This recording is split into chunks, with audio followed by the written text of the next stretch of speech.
Bienvenidos a La Oveja Eléctrica, un espacio donde rompemos los límites del pensamiento. Hoy tenemos el honor de contar con la presencia de quien es considerado una de las inteligencias más destacadas del planeta. ¿Qué tal, Pepe? ¿Qué tal, Silvina? Así es. Se trata de Sir Roger Penrose, profesor emérito de la Universidad de Oxford en Inglaterra. Las contribuciones científicas de Penrose vinculan su nombre con grandes genios como Einstein y Stephen Hawking. Su pensamiento audaz lo lleva a concebir lo que el científico Douglas Hofstadter en el libro Gödel, Escher y Bach, un eterno y grácil bucle, llama circuitos extraños, una lógica que se escapa a la lógica. Estos circuitos están presentes en los cuadros de Escher, en las fugas de Bach y en las matemáticas de Penrose. Por eso, jugando con el título de Hofstadter, este programa de La Oveja Eléctrica se llama Penrose, Escher y Bach, Geometrías Imposibles. Pepe Gordon estuvo en la Universidad de Oxford en Inglaterra, donde conversó con Roger Penrose. Esta es la primera parte de una interesante y generosa entrevista en la que Penrose revela el entorno que nutrió su pensamiento.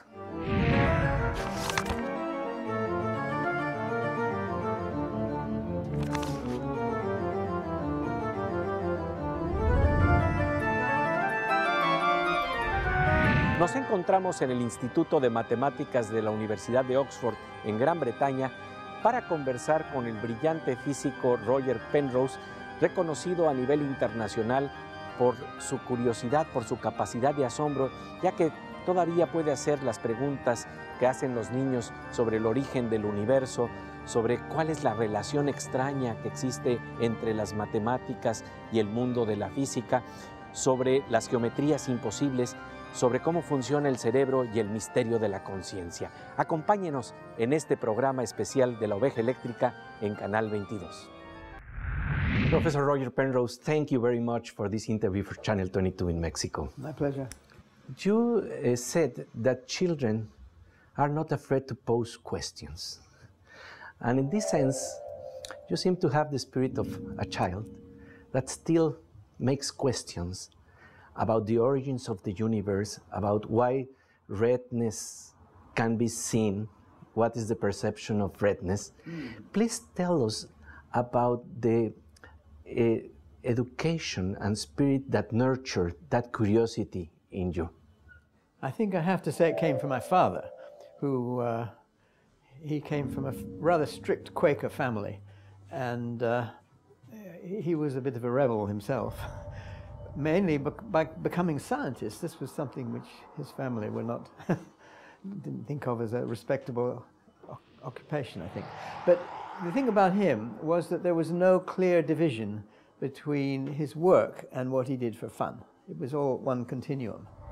And he used to make things out of wood, which might be toys for his children or his grandchildren, or he would make things also out of wood, maybe, which would be for his working out his statistics that he needed for his tests for mental qualities and so on.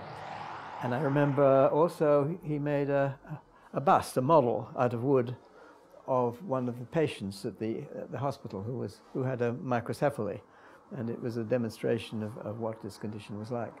So it was things that he did. He made puzzles. He also made up chess problems. He was a very keen problemist and chess player, and but I didn't get infected by the chess. I think Your brother. It was my younger brother primarily. Well, my older brother also, but primarily my younger brother, who then became British chess champion 10 times.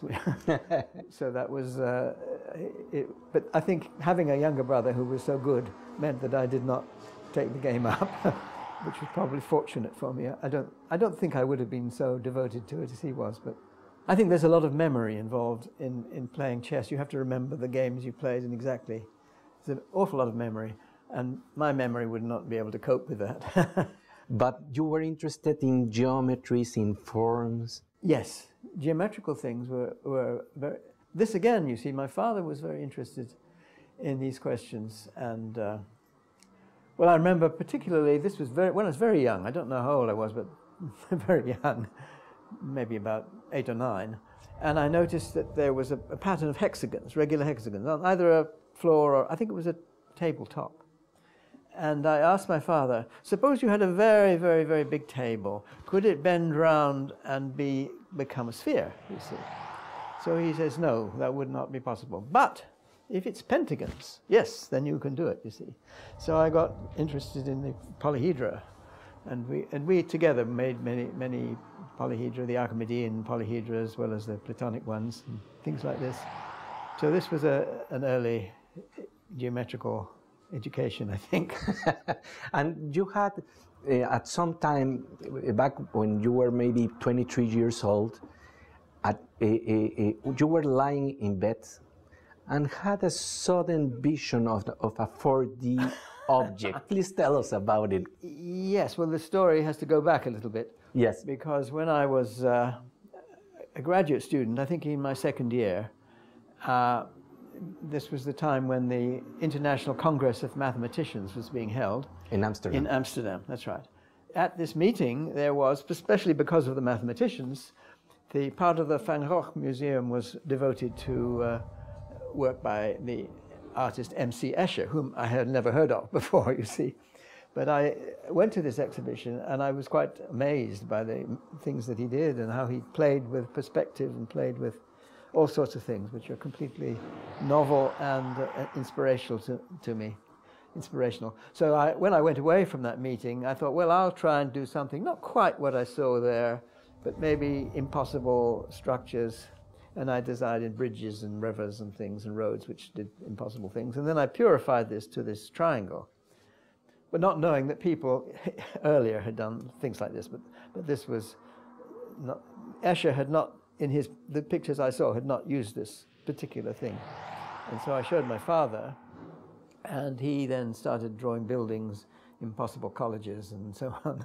And we wrote a paper together, which we didn't know where to send it because we didn't know what its subject was. But my father said he knew the editor of the British Journal of Psychology, so we decided the subject was psychology, and we sent it to the British Journal of Psychology and got published. And then we sent a copy to Escher because we acknowledged Escher's influence and the catalogue of the exhibition which was held in Amsterdam. And he then had a correspondence with my father, most particularly. Volvemos enseguida a la oveja eléctrica para hablar con el notable físico de Oxford, Roger Penrose, sobre las geometrías imposibles, impensables y que sin embargo imaginó, y su relación con la arquitectura increíble de los dibujos de Escher y con la música de Bach.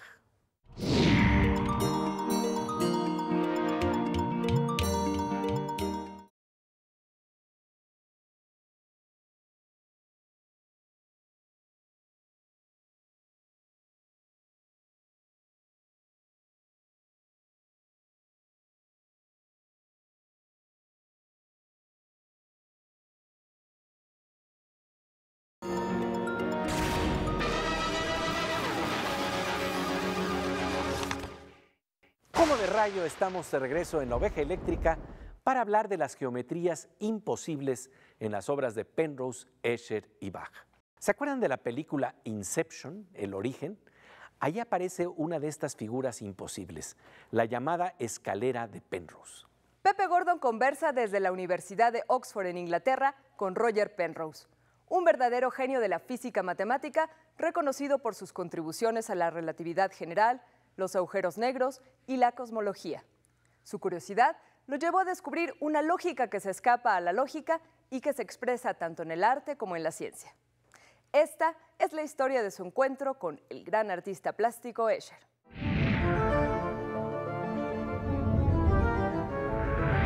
Two of his famous prints, most particularly Ascending and Descending, with the monks going around the stairs. Yes, yes, yes. Which was based on my father's staircase, impossible staircase. The Penrose staircase. That's right.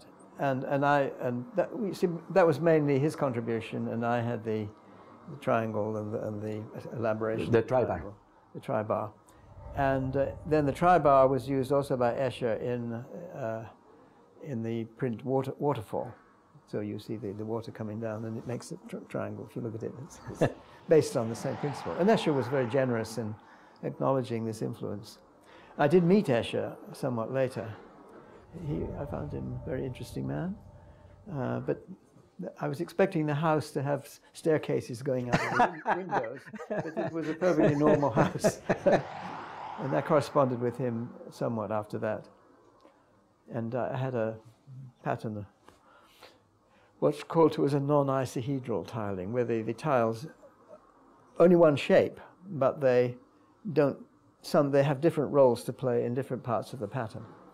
And I sent him some puzzle pieces for him to assemble in this arrangement, which he discovered how to do, and then he asked me what the principle was, and I explained it to him. This took several years, actually, but then he made this into his final print, which he called Ghosts, which was he made just shortly before he died. But unfortunately, he died before the non-periodic tilings that I developed came somewhat later. You asked me about lying in bed and having an image. You see, I was worrying about this tribar, the three-dimensional thing, and thinking, well, is there an analog of this in 4 dimensions? And curiously enough, the construction of the corners of this came from something that I learned when I was really very young, because my father had to be away for a week, I think, somewhere, and he'd set to me and my brother a problem, Oliver, a problem of what is see, when you look at a cube from the corner, you see a hexagon and the lines going across like this, you see. Well, he said, what is the analog of that for looking at a 4-dimensional thing, you see? Try and see if you have the answer when I come home. Well, we didn't succeed. We did not succeed.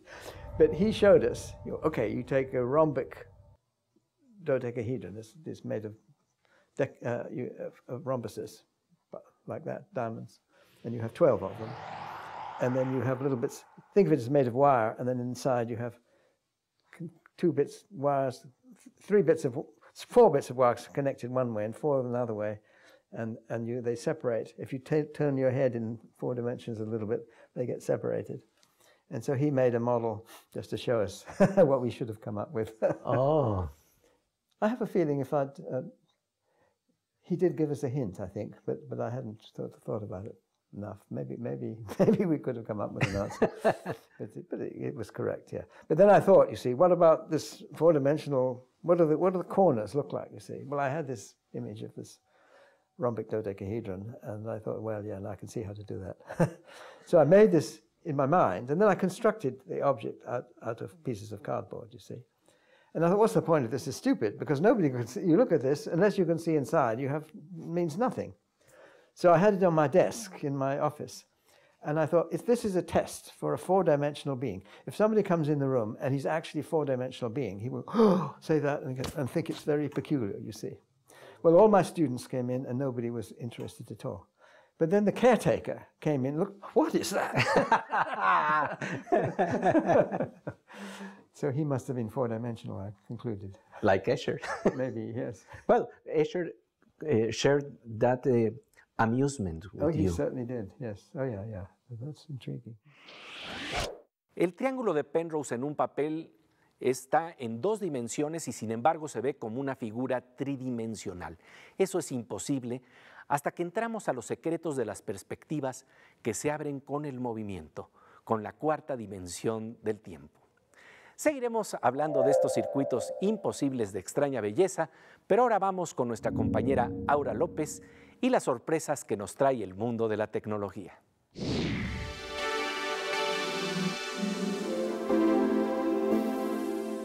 Querida Aura, como siempre un gusto encontrarnos aquí en La Oveja Eléctrica. Muchas gracias, Pepe. Podríamos soñar con una mini oveja eléctrica porque todo se está miniaturizando. ¿Hasta dónde podemos llegar en ese camino? Pues el camino de las miniaturas puede ser muy interesante y en el caso de los drones o vehículos aéreos no tripulados lo es más. Probablemente este año vamos a escuchar hablar mucho de drones, que como lo digo son estos vehículos aéreos no tripulados, y en este caso investigadores de Estados Unidos y de Europa están haciéndolos en forma de insectos. Pero lo interesante es cómo en un micro tamaño pueden realizar este tipo de tecnología. Ahora, lo interesante también es que se están basando no solo en insectos, sino también en aves, justamente en los movimientos que hacen las aves para lograr recoger objetos y hacer otro tipo de actividades. Originalmente esta tecnología empezó en la milicia hace ya unas décadas. Sería para espionaje, de todas maneras. Pues puede servir para espionaje, pero justamente los investigadores dicen que no, que se usa de una forma positiva y obviamente falta regular este tipo de vehículos aéreos no tripulados, pero bueno, a lo mejor será como las caricaturas, ¿no? Te sale un mosquito al lado y de repente dices, pues le voy a dar un manotazo y chinque. En una de esas acabas dándole un manotazo al dron. Te estaba espiando tu novio con un microdrón. No, imagínate, no. Oye, no, para un uso positivo. Oye, pues como siempre, de veras te agradecemos mucho tu presencia aquí en la Microoveja Eléctrica. Muchas gracias, Pepe. Volvemos enseguida a la oveja eléctrica con la percepción genial del físico Roger Penrose y una lógica que se escapa a la lógica, pero que aparece en las matemáticas, en los dibujos de Escher y en las fugas de Bach.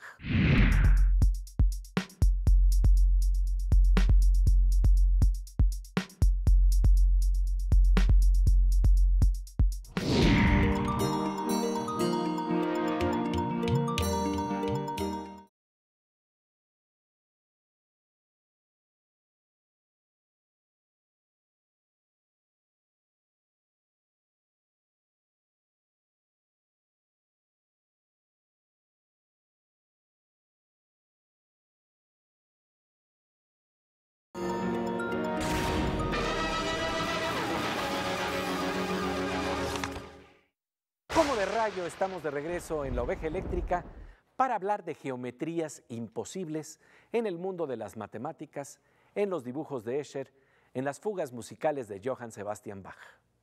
Pepe Gordon conversa con el físico Roger Penrose, ganador en 1988 del prestigiado Premio Gulf de Física junto con Stephen Hawking, sobre la ruptura de límites del pensamiento, de la lógica que se escapa a la lógica en la ciencia y el arte.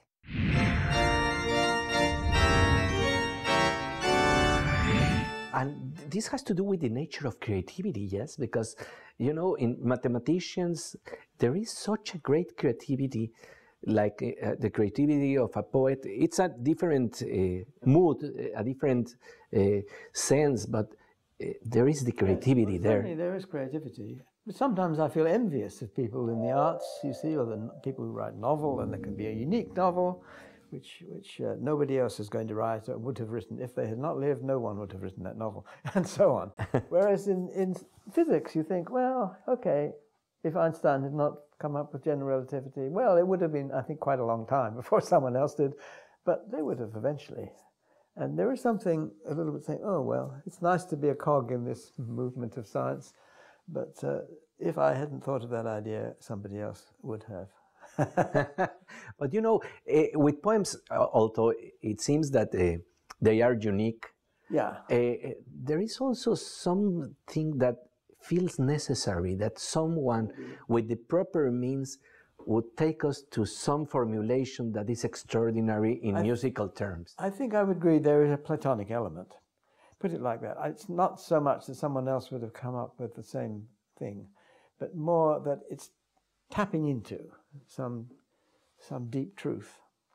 And great music, for instance, yeah, I think so.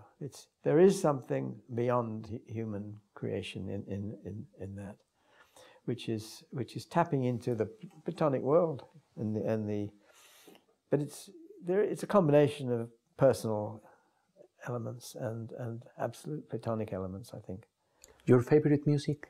Well, I think I've come around to Bach is my favorite, and Mozart also. But the more I hear, I think there's so much in Bach. It's incredible how much there is in it, and I can listen to him endlessly and always see more in it. So yes, that's a mathematician's taste, I'm afraid. Yeah.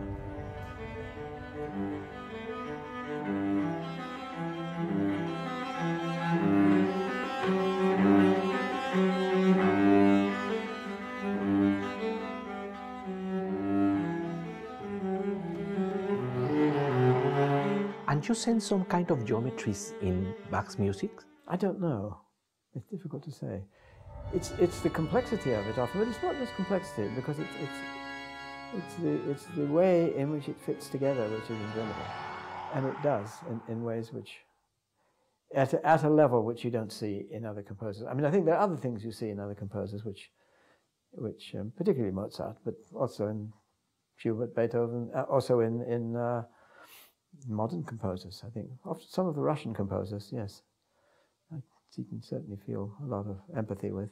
It's some kind of invisible feeling, Yes. like there is invisible matter. Yes, sure. In music, there is invisible feeling. I would hesitate, to make any kind of sensible image.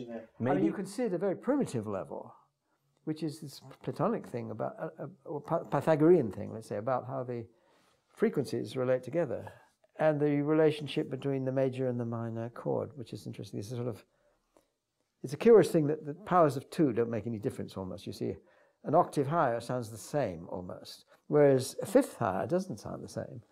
And then a major third or a minor third higher. If you take an ordinary chord, the major chord, it's 3 ratios, and individually they're exactly the same as the minor chord, but they're in a different order. So then the major chord, they fit together more harmoniously, because when you write them as fractions, the denominator is only quite small. It's only 15 or something, I forget. Well, 3 times 5, yes. Whereas I'd have to think about this some more. But if you take the minor chord, it's the same pairs of ratios, but it's individually just as harmonic, but as together there's a tension through that.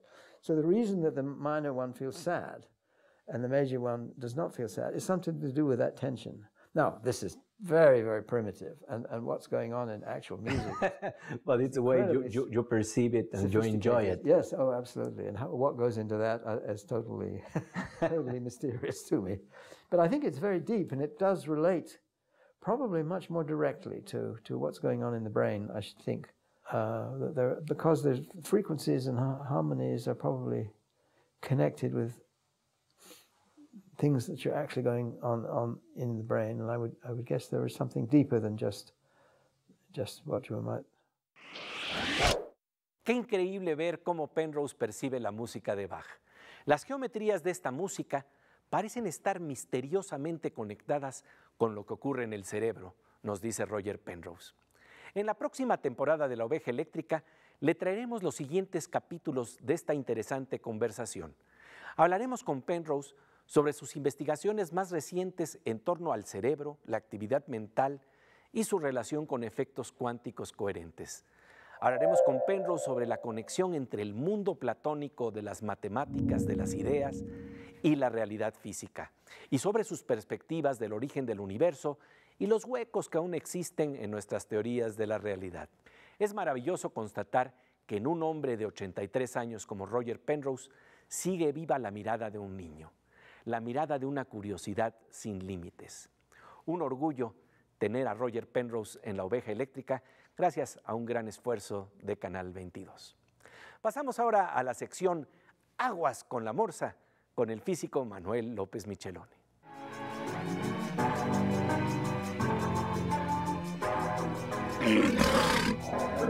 Pues querido Morsa, como siempre un gusto encontrarnos aquí en La Oveja Eléctrica. Gracias, Pepe.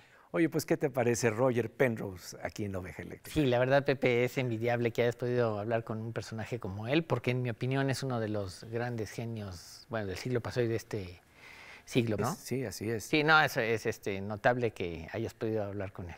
Y hablar precisamente sobre estas geometrías imposibles que está representado en el título de este programa, Penrose, Escher y Bach, y terminar en el misterio de las geometrías imposibles con música.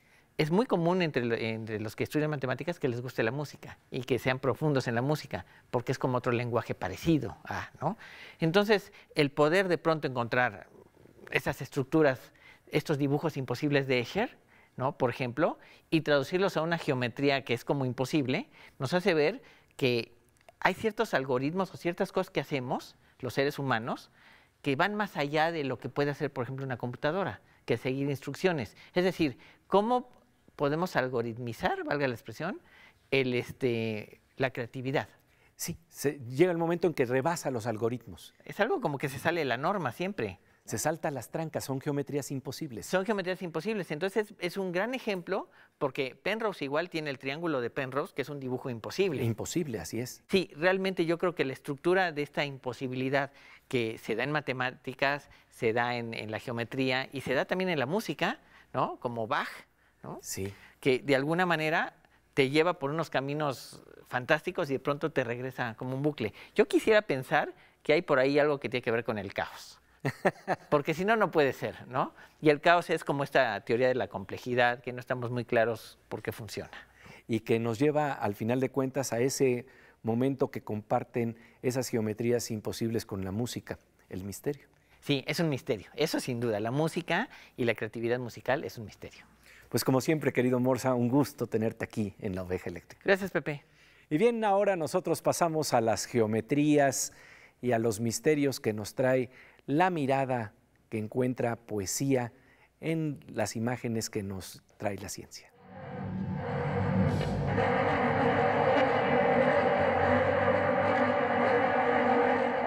Pues querida Miriam, como siempre, aquí en La Oveja Eléctrica juntos. ¿Qué tal, Pepe? Fíjate que tanto en el amor como en la ciencia, como en la vida, todo es cuestión de perspectiva. Órale, te salió rimadito, ¿verdad? De la distancia a la que vemos las cosas. Pues esa es la palabra clave, la perspectiva.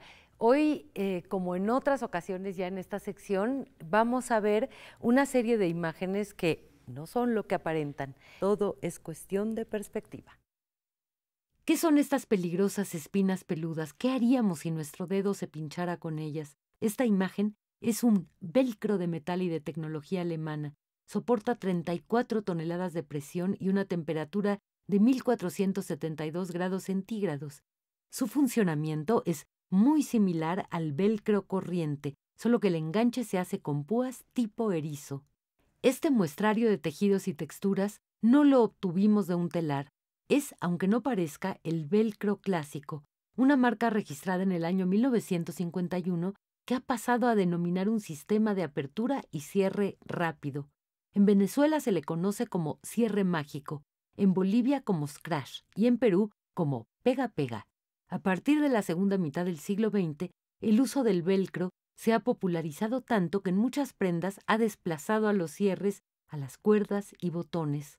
En la fotografía, la parte de los ganchos que parecen rotos o abiertos es uno de los dos sistemas de cierre plástico de las dos cintas. La parte de arriba de esta imagen le presenta el tejido que se engancha y que permite un cierre bien ajustado. Los objetos están más cerca de lo que aparentan. La ciencia nos proporciona miradas sorprendentes sobre cosas, objetos y seres de nuestra vida cotidiana. Con la mirada de microscopios electrónicos en los ojitos de nuestra querida compañera Miriam Moscona, la mosca eléctrica, llegamos al final de esta emisión de La Oveja Eléctrica, al final de esta temporada. Los esperamos en este espacio donde exploramos las geometrías de lo imposible. Aquí, en Canal 22. Somos una opción. Sí, nos vemos la próxima temporada.